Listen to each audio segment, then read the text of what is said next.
kinerja perusahaan XXX, misalnya perusahaan transportasi dengan segi efisiensi menggunakan dia. Oke. Nah, untuk membuat suatu pendahuluan itu kerucut dengan cara saya akan berdiri nanti hilang. Jadi membuat suatu pendahuluan itu harus mengerucut. Yang pertama ngomong gede dulu, ngomong Indonesia, ngomong Jawa Tengah, baru ngomong Semarang, baru ngomong Alian, seperti itu. Itu namanya dari umum dulu ke khusus, gitu ya. Nah, contohnya misalnya saya ngomongin tentang pertama dari industri keuangan syariah di Indonesia, ngomongin Indonesia, baru nanti turunnya itu mau kemana? Itu wajib ya. Oke.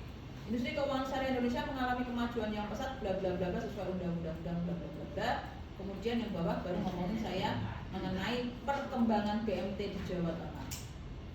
Oke, jadi langsung mengerucut ya. Perkembangan BMT di Jawa Tengah sungguh sangat signifikan. Menurut Pinbook, ini namanya hasil literatur.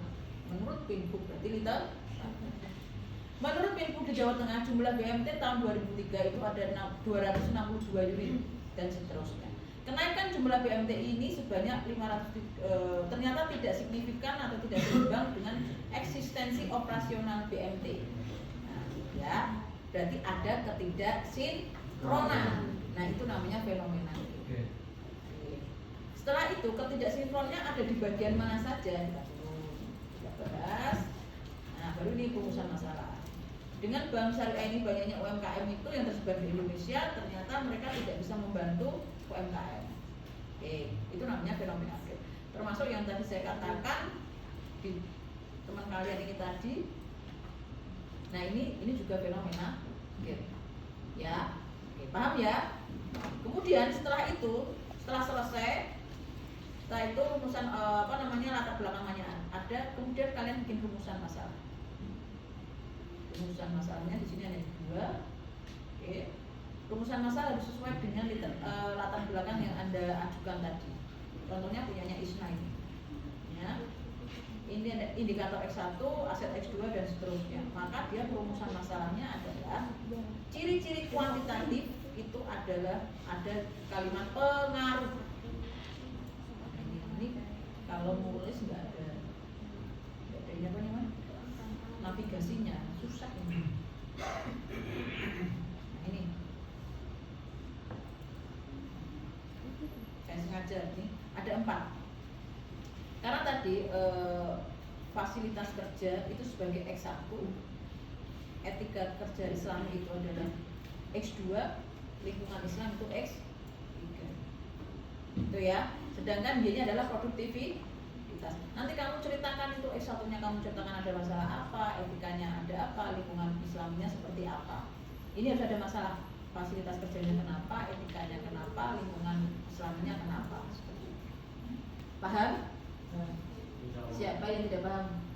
Jadi X1, X2, X3 harus ada masalah, harus ada fenomena gap. Bu, saya kan anak manajemen, kan nggak mungkin itu data perbankan.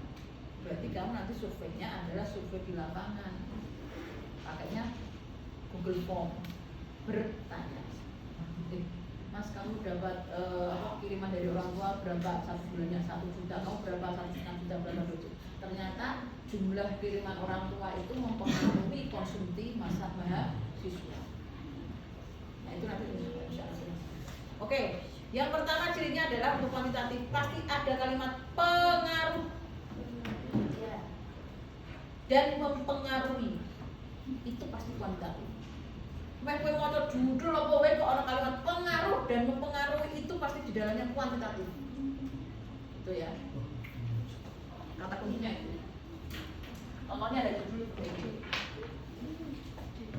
Pengaruh bla bla bla anggap saja X1, X2 terhadap Y. Ini pasti kuantitatif. Tapi kok ada begini. Pengaruh X1, X2 pada Y.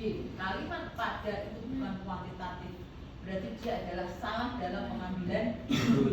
Ini adalah kualitatif. Hati-hati.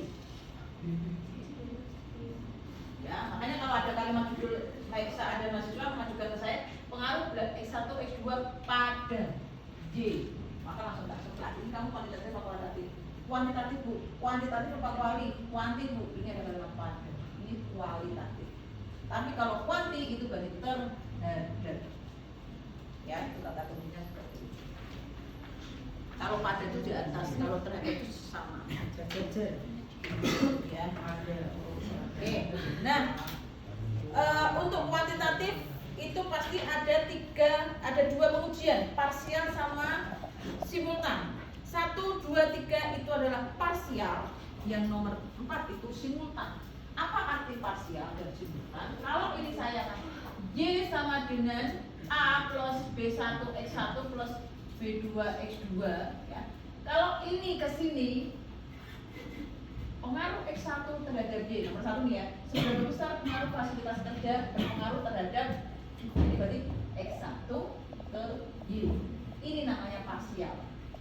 Kalau parsial itu mengujinya dengan uji T. Ya. X2 ke sini. X2 ini ke Y, ya kan? Ini juga parsial. Maka ini uji T. Tapi kalau bareng-bareng kalau bareng-bareng ke Y, nih pengaruh X1, X2, X3, kemudian ke Y, itu namanya uji simultan. Ini ujinya dengan uji R kuadrat. Ya, itu kata kuncinya. Dan ini wajib ada. 1, 2, 3, 4 itu baru wajib ada. Ini ke sini ada, bareng-bareng juga ada ke sini. Ya, itu wajib. UMN kuliah sampai S3 itu seperti itu. Jumlahnya Bu? Jumlah banyak X. Ditentukan enggak? Maksudnya harus satu apa? Itu tergantung X-nya. Kalau X-nya itu 4 berarti sini ada 1, 2, 3, 4, tambah 1 lagi berarti 5. Ya. Kemudian minimal X-nya berapa Bu? Ya kan? Ya kan? Minimal X-nya berapa Bu? Ya kan? 1, 2. Minimal berapa? Minimal 3. Belum kenapa 3? Gimana aja Bu? Oh enggak. Minimal 3. Dan kalau tanya, Bu kenapa harus 3? Nanti saya jelaskan itu kenapa harus 3. Karena tidak ada di buku itu minimal 3 enggak ada.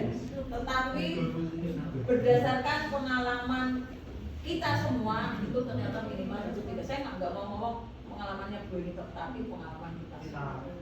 Ya. Saya selalu bimbing mahasiswa kalau X-nya itu 2 ternyata habis itu nanti ya. Ya, nanti karena saya mau dihapus ya. Bu, kalau simultan misal X-nya 4 Bu, simultannya itu harus dijadiin 1, 4 apa boleh di 2, 2 gitu? Oh nggak boleh. Namanya simultan itu bareng-bareng. Simultan bareng-bareng. Kalau mau 2 nggak ada itu ya. Itu nanti kamu jadinya variabel moderating beda lagi ya.